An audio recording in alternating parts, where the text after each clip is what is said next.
The following program is brought to you by TZ Productions, celebrating KPTS's nearly 50 years of community support in South Central Kansas. Great starts here on KPTS. Support also comes from viewers like you. Thank you. Ready to make your champagne wishes and your caviar dreams come true? I'm Victor Hogstrom.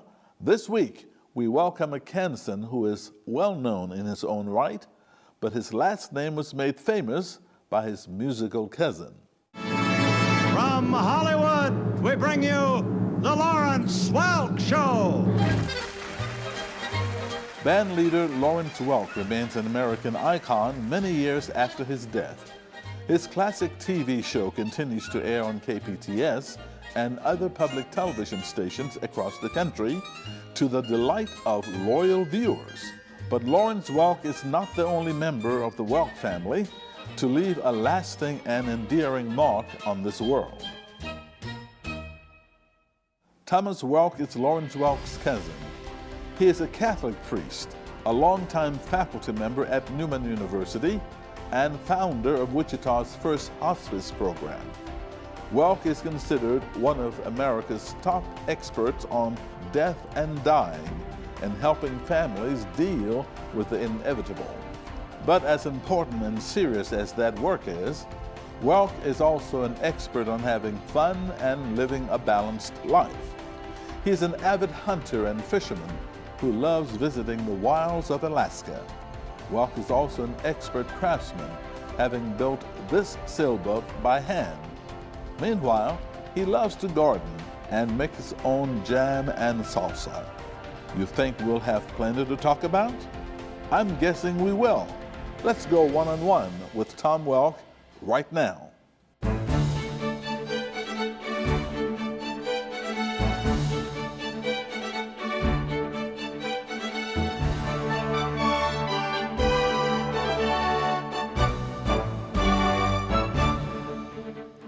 Hello, and thanks for joining us. I'm Victor Hogstrom, and it's a pleasure to welcome the Reverend Dr. Father Thomas Welk to the program.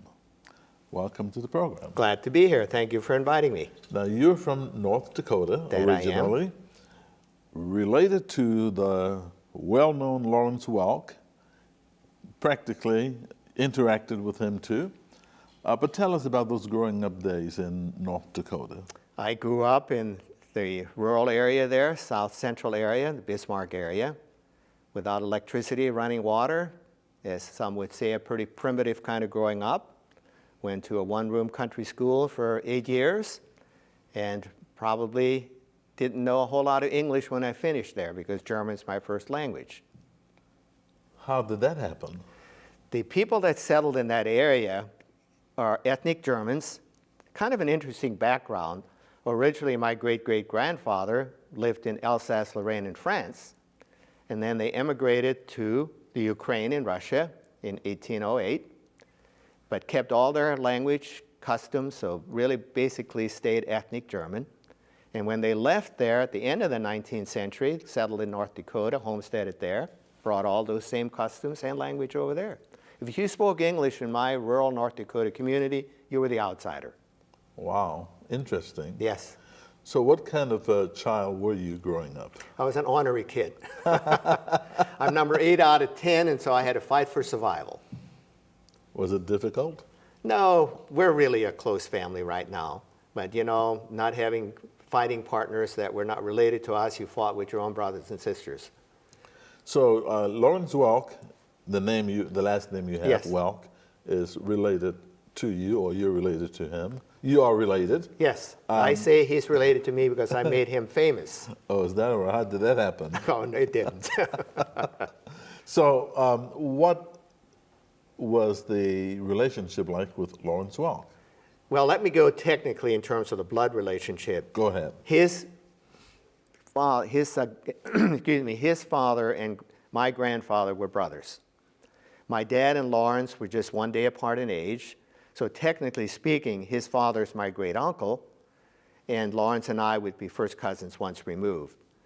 But since he was a generation away and lived only in North Dakota till he was 21, I can't say that I knew him growing up because we were kids and they were the adults, but he would come back regularly. And it's interesting, his career really was a struggle as he kind of worked his way up into the national scene. The only way I would see him is if he'd come here to Wichita, and he always invited me to come to the shows, and then we'd visit backstage. And he came, was here for 3 days when he got an honorary degree from the college out in Dodge City. But then also, if he would be in North Dakota and I would be out there, we would get together. And he would come back regularly. So that's how I would know him more rather than growing up with him. So the interaction was limited. Yes, I would say that. You know, I have some questions from a fan of you and Lawrence Welk, and I don't have permission to read her full name, but it is Carolyn, and she wants to know, did the Welk family, including your children, have opportunities to get together after Lawrence Welk became famous, or did Lawrence's schedule make that impossible? Well, let me clarify first, there's no children for us to have that interaction on my part. But when he would come to the reunions, and we would hold those on a regular basis every 5 years. So the Lawrence Welk side would have more of theirs, but they would also coincide when we would have it from my grandparents on down. So that's where the interaction would take place.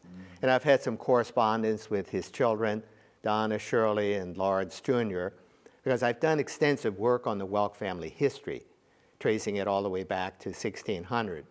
And so they were very much interested in that, both for the museum out in California and also for now the historical site as it's been declared by the state of North Dakota in Strasburg, the farmstead.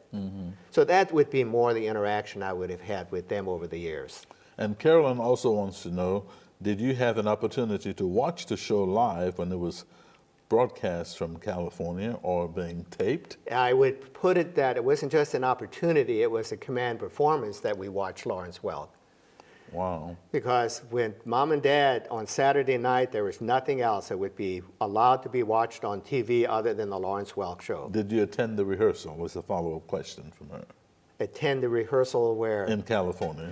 I never did go out. When he would come here, he always, every single time he says, come on out, I would like to have you, entertain you in California. But I got caught up in about this and that and so many other things. I just never had the opportunity to go, and I really regret that. Now, have you or your family, another question from Carolyn, have you or your family visited the Welk homestead in Strasburg, North Dakota? Oh, absolutely.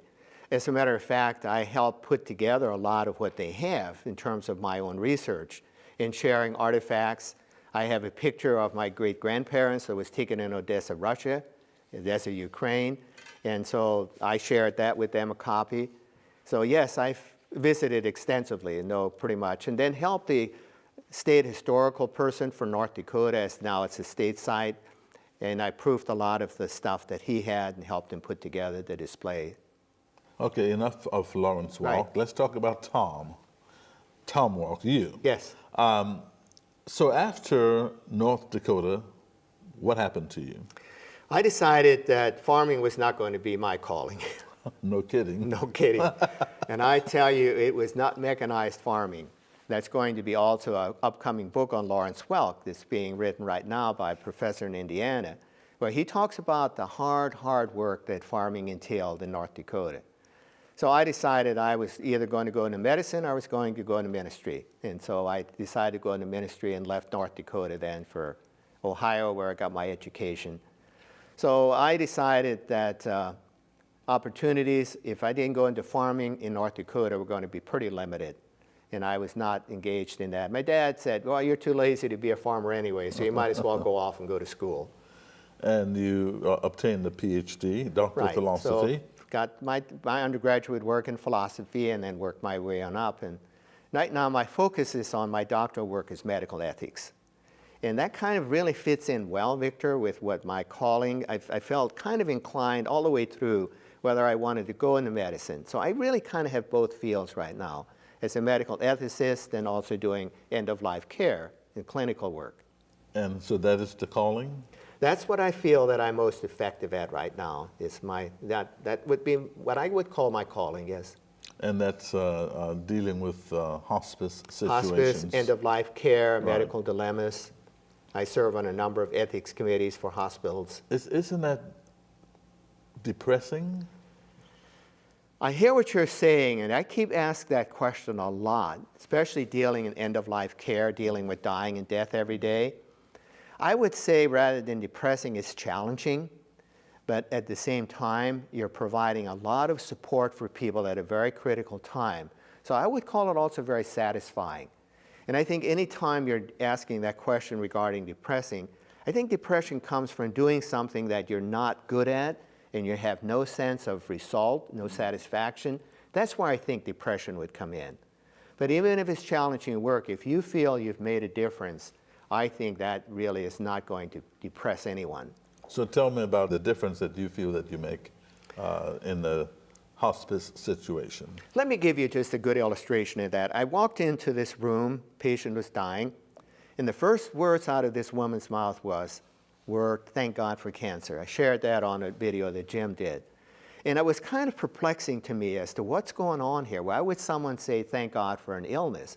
Well, this woman had a lot of issues that needed to be addressed. And if she had a sudden death, heart attack, accident, here she's living, no opportunity for that.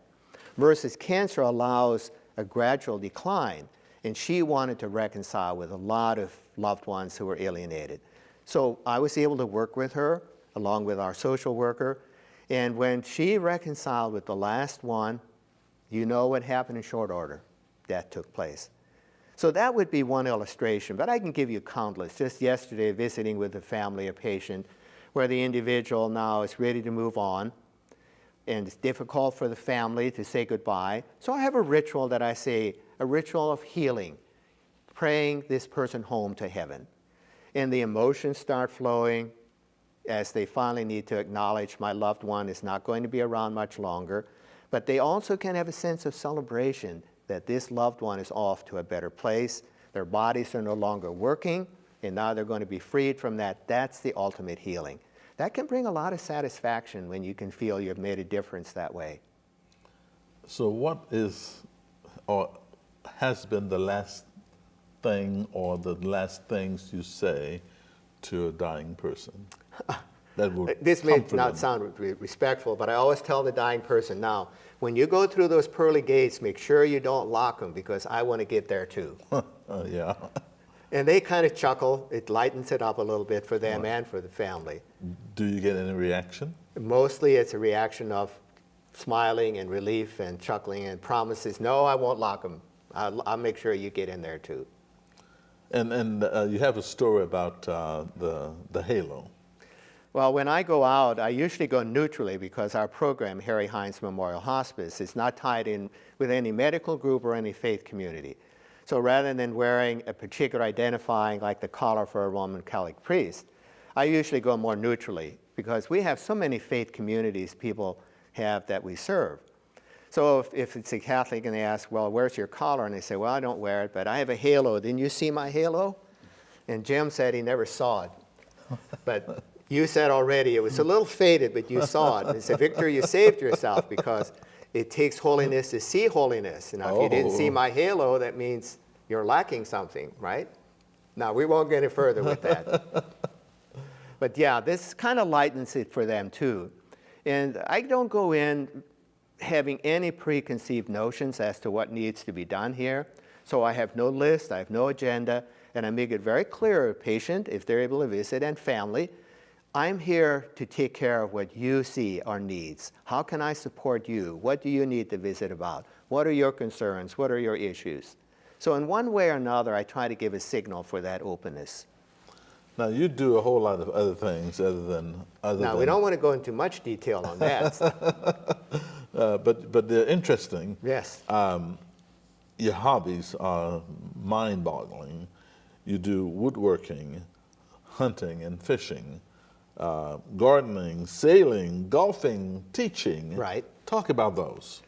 Well, which one? How did you... I can go forever on any one of those. How did you get into these? Growing up in North Dakota, out there very close to nature, we were self-sufficient. We actually took our grain to town, had it ground for flour, and you couldn't get to town in the wintertime because there's too much snow. Mm-hmm. So it was kind of, you grew your own stuff, you fished, you hunted. It was all part and parcel of providing for yourself. So that's how I got into that. And then I was number 8 out of 10, and the older kids, boys, would be out with Dad in the fields, and the younger ones, we would work with Mom in the garden. So I developed a tremendous affection for gardening, just really enjoy it to this day. Matter of fact, today I'm providing food for the hospice staff that was pretty much hunted, fished, or grown by me. So that's how I developed that particular interest. And then woodworking, I just kind of naturally came to that. I was asking one of the guys at the carpenter shop to build something for me, and he said, well, you could build that. And I said, no, I can't. He said, well, I'll help you. And that I got the bug. So now I do a lot of woodworking, and fairly accomplished at it. Sailing, we build our own sailboat, pharmacist and I at hospice. And so we go out to Cheney. It's really, we're written up in a national magazine for that, so I'm pretty proud of that. Athletically, I've always been pretty good at different sports. Grew up playing ice hockey. I should have quit playing sports much sooner than I did after 3 surgeries on each knee. Right. I decided maybe I shouldn't have gone that route. And the other thing, in terms of hobbies, I'm fairly accomplished in music. I can sing quite well. But I never did learn to play an instrument because sports took precedence, which I regret. That's unfortunate. What is your most interesting fish story? My most interesting fish story is I save enough frequent flyer miles to get to Alaska every summer. And so I went up and fished off of Kodiak Island, Alaska, and I caught a 247-pound halibut. Wow. And they're great eating. They are. Uh-huh. So tell us about the sailboat that you built. It's, if you know sailing at all, it's a trimaran, meaning it's 3-hulled. You have your cabin in the middle. You've got outriggers on the side. It's pretty hard to tip. And it flies. It can fly across the water. And if we want to stay overnight, you can sleep in the front. 2 cabins, one on the front, one on the back. And a lot of fun. Build it slat by slat. I want to come back to the hospice, I should say, situation. And how is it emotionally draining on you at all? I would be not honest with you if I say it can not take its toll, because you're always dealing with things that are right there on the surface. You know, emotions are, anytime you deal with loss issues like this, they're bound to be there. And that's why it's so important that we gauge ourselves, we listen to signals. And these hobbies that you mentioned, especially gardening, I find it very therapeutic to go out there, and I would hope no one ever bothers me when I'm out there. I just want to be alone, work my hands, get my hands dirty, those kind of things. So yeah, if you don't watch yourself and you don't take care of yourself, it can take its toll. You cannot care for anyone else if you don't take care of yourself. I think that's clear cut. Right. You know, the medical saying in terms of even talking about physiology, what does the heart do? Where does the heart pump blood first of all? To itself. If the heart doesn't pump blood to itself takes care of itself first, it cannot take care of anyone else. And I think that fits across the board in terms of what we need to do doing this kind of work. And at the same time, I don't want to come across, Victor, as being like a saint and a martyr in all of this. You know, if you watch yourself and also look at it as now benefiting me, I never leave a family, and that's literally true. I did it yesterday as I saw this family, without thanking them for the opportunity to be there, because they want to express a lot of appreciation and thanks. And I tell them, and I mean it very sincerely, you've enriched my life. You've opened your home, you've opened your lives to me during a very difficult time, what I call a holy sacred time. So that's benefiting me too. How does that do that? The word hospitality means I do something for you. That's what the word hospice comes from, the Latin word hospice. Okay. But the word doesn't just say a one-way street. I do something for you, but the very fact that I'm relating with you, you're doing something for me. Right. That's the way we have to look at it. So we benefit, we grow all the way around. Father, what is the greatest challenge you've experienced in this work that you do? The biggest challenge, and I would say even disappointment, would be when I see there are some things that need to be done or this patient or family could do to really get the most out of the limited precious time that's there, and they engage in the petty. They just won't move. They just won't let go of whatever hurts. I've literally been in situations where guns have been produced. Oh. I mean, I'm not exaggerating that. If I had to call the police, where they got in such a turmoil over each other, over minor petty things. You've got situations, here we are in the middle of the country, Kansas.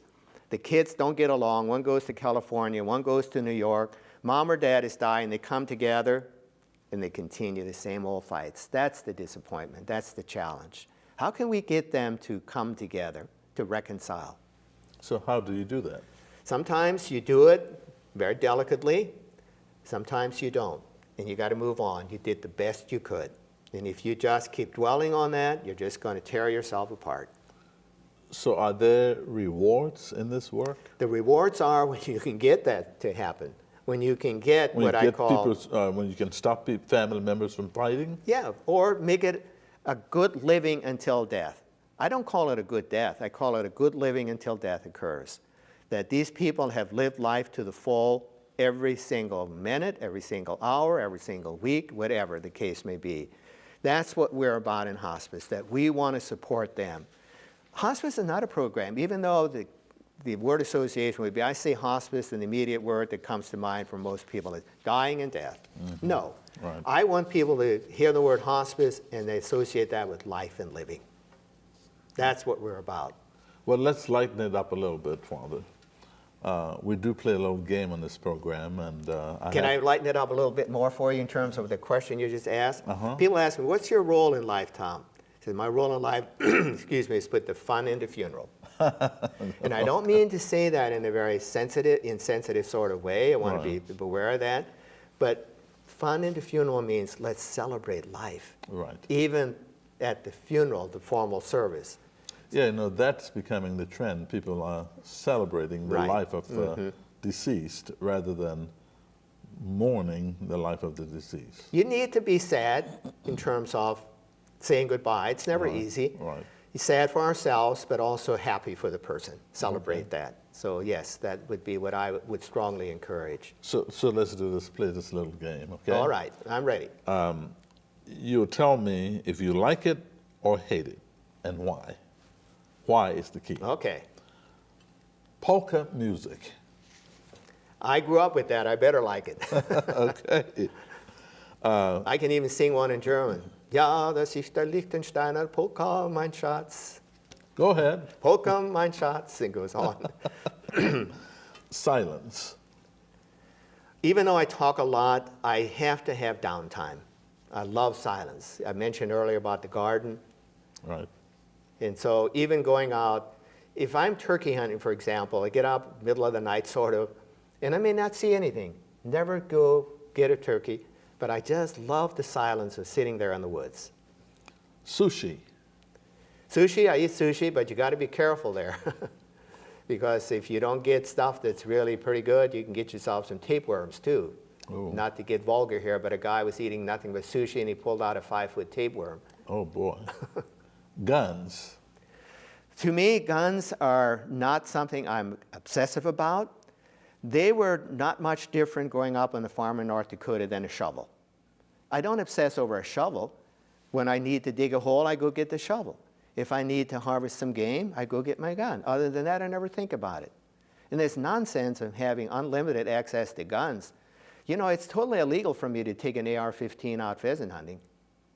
So we have more regulations and more control and more licensing regarding what we can do hunting than we can in terms of what we do to each other, in terms of shooting and killing each other people. Cigars.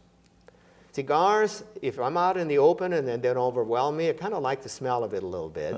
But as far as indoor, absolutely not. Beer. Oh, I answer that one easy. Growing up in North Dakota, we never had pop around, as we called it. No soda, no Pepsi. Beer was always there. And it was no big deal to have a beer. That's from the German heritage. From German heritage. And to this day, I like what they call red beer. I make my own tomato juice, and I make a half a glass with beer and fill the other half with tomato juice. Man, oh, life, Victor. We could have a toast here. I haven't tried that yet. Yeah. So with all of your experiences and things you've done in your life and things that you do now, how would you like to be perceived? I'd like to be perceived as someone who cared, someone who reached out when the needs were there, someone who is not just totally caught up in his own world, but was very much cognizant of the world around him, and also above all the people around him, especially people who were hurting, people on the margins. So when it's all over for Father Tom Welk, Reverend Dr. Father Tom Welk. And when they use that at hospice, they call me Reverend Father Doctor. There's no respect in any of that. How would you like for your headstone to read? Here was a man who lived life to its fullest. Are you afraid of dying? Not as such afraid of dying. I'm kind of excited as to what is there? What is there beyond? When my body gets compromised and disappears, does Tom disappear? I firmly believe no. But how's Tom going to exist in that life beyond the body? As I like to say, death is really transcending the body, moving beyond the body. And I think what most people fear the most is person, what we are, who we are, going into nothingness. Annihilation is not a comfortable aspect. So afraid, no. Excited, yes. Having some anxiety, what that might be. Anytime you go through a door you haven't gone through before, there's going to be a little nervousness going on.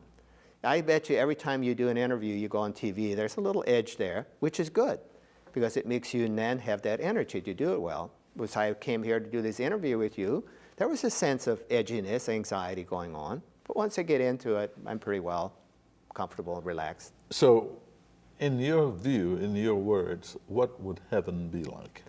Heaven would be like the kind of things that we really appreciate and know is most important here is going to be heightened to the highest degree we can't even imagine. It's a little bit like leaving the womb. We thought that's the world, right? Contented, peaceful existence there. Afraid to leave it, but once we got here, we say, well, what in the world was I so afraid of? This is much better, much more freeing. So I think this existence here, in many ways, is much more confining than the existence we'll have once we transcend the body. Well, thank you so much, and hopefully Father Tom Welk will meet thank you at for the this pearly opportunity. gate one day. And we'll have a beer. And have a beer. All right, a red beer. A red beer. All right, thank you so much for You're joining welcome. us. All right. And thank you for watching this week's edition of One on One. If you have a question or comment about the show, our email address is oneonone@kpts.org. We'd love hearing from you, and we'd love to see you back here next time for another edition of One on One. I'm Victor Hogstrom. Thanks for watching.